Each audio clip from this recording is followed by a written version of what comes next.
देश भर में लोकसभा के चुनाव, लेकिन सबसे दिलचस्प लड़ाई महाराष्ट्र में है, जहां पर इस बार बीजेपी, एनसीपी और शिवसेना की महायुति एक तरफ है, तो वहीं दूसरी तरफ है महाविकास आघाड़ी। महाराष्ट्र के मुद्दों पर न्यूज 18 इंडिया से एक्सक्लूसिव बातचीत की है शरद पवार की बेटी सुप्रिया सुले ने, जिनके सामने इस बार चुनावी मैदान में खुद उनकी भाभी है। इस वक्त सुप्रिया सुले हमारे साथ में। सुप्रिया जी, इस बार का चुनाव इमोशनली कठिन है। टाइम हील्स एवरीथिंग, और जब जिम्मेदारी आती है मेरे लिए, पहले देश, फिर राज्य, फिर पार्टी, उसके बाद फैमिली। देखते हैं कि बहुत अच्छा रिस्पांस मिल रहा है। क्या इस बार लीड बढ़ेगी?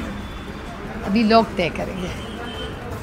लेकिन आपको नहीं लगता कि ये काफ़ी, इस बार का जो चुनाव है काफ़ी इमोशनल है, क्योंकि परिवार से ही आपकी भाभी ही आपके खिलाफ चुनाव लड़ रही है? मेरे ख्याल से नहीं, क्योंकि मेरी लड़ाई व्यक्तिगत किसी से, आपने मुझे पार्लियामेंट में भी बहुत पास से देखा है, मैं कभी भी पर्सनल चीज़ें बोलती भी नहीं, किसी का नाम भी नहीं लेती।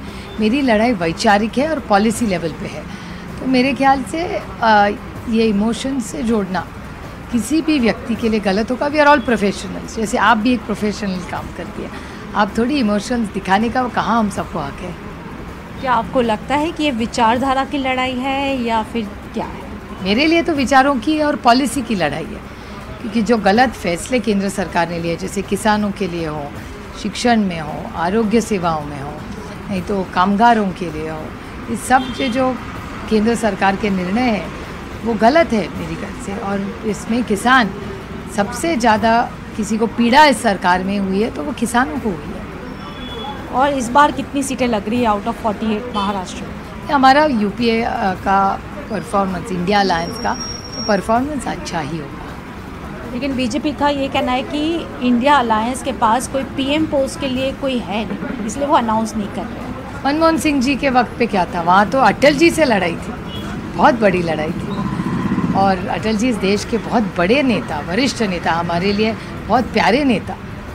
तब भी मनमोहन सिंह जी तो है ना, इस देश में टैलेंट की कमी नहीं है।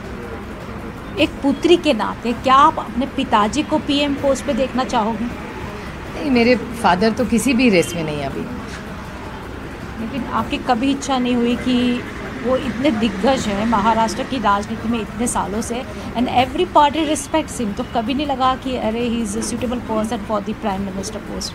ठीक है, जितना आप लाइफ में ऊपर जाते हो उतना वहाँ का रोड नैरो होता जाता है, तो सबको सब कुछ नहीं मिलता लाइफ में।